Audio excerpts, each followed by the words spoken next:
அனைவருக்கும் வணக்கம். நான் வைத்தியர் அன்பாஸ் ஃபாரூக், அரசு மருத்துவ அதிகாரிகள் சங்கத்தின் தமிழ் ஊடக பேச்சாளர். இன்று இலங்கையின் கிழக்கு மாகாணத்தில் அக்கரைப்பத்து தல வைத்தியசாலையில் ஏற்பட்டிருக்கின்ற வைத்தியசாலையில் கடமை புரிவதற்கு வைத்தியர்களுக்கு ஏற்பட்டிருக்கின்ற ஒரு சிக்கலான நிலைமைகள் தொடர்பாக இந்த ஊடகங்களை தெளிவுபடுத்துவதற்காக நாங்கள் இந்த ஊடக மாநாட்டை கூட்டியிருக்கின்றோம். உங்களுக்கு தெரியும், அக்கரைப்பற்று தல வைத்தியசாலையில் கடமை புரிகின்ற மருத்துவ அத்தியட்சகரினால் இவ்வாறான ஒரு சிக்கலான நிலைமை தோற்றுவிக்கப்பட்டிருக்கின்றது என்பது தொடர்பாக எங்களுக்கு கல்முனை பிராந்தியம், அதே போன்று அக்கரைப்பத்து தல வைத்தியசாலையில் உள்ள எங்களுடைய கிளைகளினூடாக மாத்திரமன்றி வைத்தியசாலை வட்டாரத்திற்கு வெளியாகவும் இருந்து இவ்வாறான தகவல்கள் எங்களுக்கு கிடைக்கப்பட்டிருக்கின்றன. எனவே இந்த மருத்துவ அத்தியட்சகரிடம் காணப்படுகின்ற நிர்வாகம் தொடர்பான முறைகேடுகள், நிர்வாகம் தொடர்பான குற்றச்சாட்டுகள், அதே போன்று நிதி முகாமைத்துவம் தொடர்பான குற்றச்சாட்டுகள், அதே போன்று வைத்தியசாலைகளில் ஒரு அச்சத்துடனான பாதுகாப்பற்றதான ஒரு சூழலை வைத்தியசாலையில் காணப்படுகின்ற வைத்தியர்கள், சுகாதார சேவை ஊழியர்களுக்கு உருவாக்குகின்ற ஒரு நிலைமை உருவாகி இருக்கின்றது. இதன் காரணமாக நோயாளிகளுக்கு சிகிச்சை வழங்குகின்ற விடயங்கள் தொடர்பாகவும் பாரியதளவு சிக்கல்கள் இடம்பெற்றிருப்பதாகத்தான் எங்களுக்கு வைத்தியசாலை வட்டாரத்திலிருந்து கிடைக்கப்பட்டுகின்ற தகவல்கள் மூலம் அறிய கிடைக்கின்றது. எனவே நிர்வாகம் தொடர்பான பல்வேறுபட்ட முறைப்பாடுகள், குற்றச்சாட்டுகள் காணப்பட்டு இது தொடர்பாக விசாரணைகளும் கூட சுகாதார அமைச்சில் இடம்பெற்றுக் கொண்டிருக்கின்றது. என்றாலும் இந்த விசாரணைகளின் முடிவுகள் காலதாமதமாகி போகின்றதன் காரணமாக இந்த பிரச்சினை மென்மேலும் தீவிரமடைந்து செல்லக்கூடிய ஒரு நிலைமை உருவாகின்றது.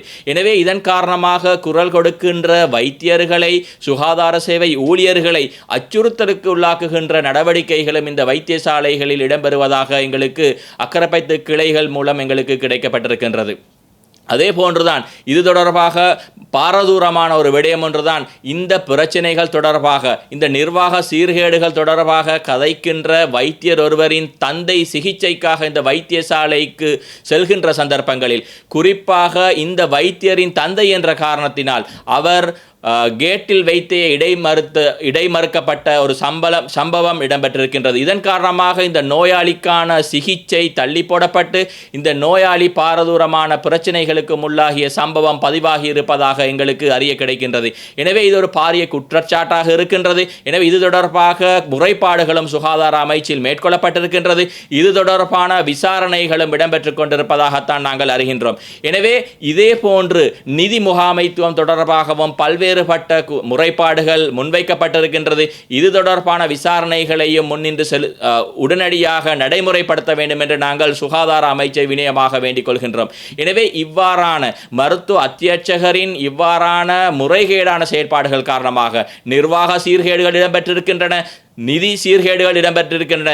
இதனையும் தாண்டி இவரிடம் காணப்படுகின்ற பிராந்திய அரசியல்வாதிகளுடனான தொடர்பு காரணமாக இந்த பிரச்சினைகள் தொடர்பாக வெளியில் கதைப்பதற்கும் இங்கு வேலை பார்க்கின்ற வைத்தியர்கள் மாத்திரமல்லாது சுகாதார சேவை ஊழியர்களும் கடும் அச்சத்திலும் காணப்படுகின்ற ஒரு நிலைமை அவதானிக்கப்பட்டிருக்கின்றது. எனவே இவ்வாறான பிரச்சனைகளுக்கு எதிராக அச்சமான சூழல் காணப்படுவதன் காரணமாக நிர்வாகம் வைத்தியர்களுடைய இடமாற்றங்கள் தொடர்பான பிரச்சனைகளில், வைத்தியர்களுடைய நிர்வாகம் தொடர்பான பிரச்சனைகளிலும் கூட அச்சுறுத்தல்கள் விடுக்கப்பட்டு இந்த நிர்வாகங்கள் மேற்கொள்ளப்படுகின்ற ஒரு சம்பவம் பதிவாக இருக்கின்றது. அதே போன்றுதான் இந்த குறிப்பிட்ட மருத்துவ அத்தியட்சகர் பதவி ஏற்கின்ற நிகழ்விலும் கூட பிராந்தியத்தில் காணப்படுகின்ற அரசியல்வாதிகள், அதே போன்று பிராந்தியத்தில் குழப்பங்களை விளைவித்துக் கொண்டிருக்கின்ற நபர்களும் கூட, முறைகேடாக கடமைகளை புரிகின்ற நபர்கள் கூட இந்த வைத்தியசாலை வளாகத்தினுள் உள்ளழைக்கப்பட்டு இவருடைய பதவியேற்பு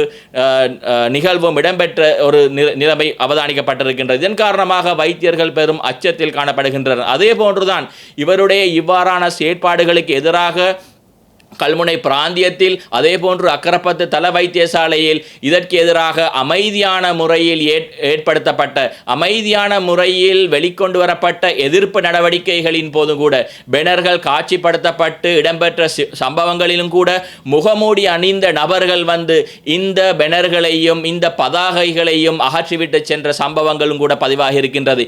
இதன் காரணமாக இலங்கையில் இவ்வாறு முகமூடி அணிந்த நபர்கள் வெளியில் நடமாடுவது, தலை தலைக்கவசம் ஹெல்மெட் போட்ட நபர்கள் நடமாடுவது கூட தற்காலத்தில் மிகவும் பயமான சூழலை உருவாக்கி இருக்கின்ற நிலைமையில் இவ்வாறான நபர்கள் வந்து இவ்வாறான வைத்தியசாலையில் காணப்படுகின்ற பதாகைகளை பெனர்களை அகற்றி செல்கின்ற சம்பவங்கள் இந்த வைத்தியர்கள் மத்தியில் பாரிய பயத்தையும் பீதியையும் உருவாக்கி இருக்கின்றது. எனவே இவ்வாறான நிலைமையில் இவருக்கு எதிராக சுகாதார அமைச்சில் அரச மருத்துவ அதிகாரிகள் சங்கம் சார்பாக முறைப்பாடுகள் முன்வைக்கப்பட்டு இது தொடர்பான விசாரணைகளும் ஆரம்பிக்கப்பட்டிருக்கின்றது. எனவே குறிப்பாக இவ்வாறான விசாரணைகள் இடம்பெறுகின்ற சந்தர்ப்பங்களில் இவ்வாறான மருத்துவ அத்தியட்சர்களுக்கு எதிராக விசாரணைகள் இடம்பெறுகின்ற சந்தர்ப்பங்களில் சாதாரணமாக பொதுவாகவே இவ்வாறு விசாரணைக்கு உட்படுத்தப்படுகின்ற நபர் அந்த வேலைத்தளத்திலிருந்து தற்காலிகமாக இடமாற்றம் செய்யப்பட்டு இந்த விசாரணைகள் முன்னெடுக்கப்பட்டால் தான் அந்த விசாரணை நீதியானதும் நியாயமானதுமான ஒரு விசாரணையாக இருக்கும் என்று அரச மருத்துவ அதிகாரிகள் சங்கம் என்ற ரீதியில் நாங்கள் நம்புகின்றோம். எனவே நாங்கள் சுகாதார அமைச்சை வினயமாக வேண்டிக் கொள்கின்றோம். இந்த விசாரணைகளை துரிதமாக முடிக்க வேண்டும், இந்த விசாரணைகளை நீதியாக முடிக்க வேண்டும். இதற்காக தற்காலிகமாக இந்த மருத்துவ அத்தியட்சகரை வேறு இடத்துக்கு இடமாற்றம் செய்து இந்த விசாரணைகளை நீதியாக முடித்து இந்த விசாரணை முடிவுகளை அறிவிக்க வேண்டும். இது தொடர்பாக அனைத்து தரப்பினருக்கும் நீதி நிலைநாட்டப்பட வேண்டும். இந்த வைத்தியசாலையில் சுமூகமாக வேலை பார்க்கக்கூடிய அச்சமின்றி பிராந்திய அரசியல்வாதிகளின் தலையீடுகளின்றி அடிவருடிகளின் தலையீடுகளின்றி ஒரு அச்சமின்றி வேலை பார்க்கக்கூடிய ஒரு சூழல் உருவாக்கப்பட வேண்டும். அதற்கு சுகாதார அமைச்சு இந்த விசாரணைகளை துரிதமாக முன்னெடுக்க வேண்டும். விசாரணைக்கு இடையூறாக இருக்கின்ற விடயங்களை தவிர்த்து இந்த விசாரணைகளை இலகுவாக முடிக்குவதற்கு உடன் நடவடிக்கை எடுக்க வேண்டும் என்று அரச மருத்துவ அதிகாரிகள் சங்கம் என்ற ரீதியில் நாங்கள் வினயமாக வேண்டிக் கொள்கின்றோம்.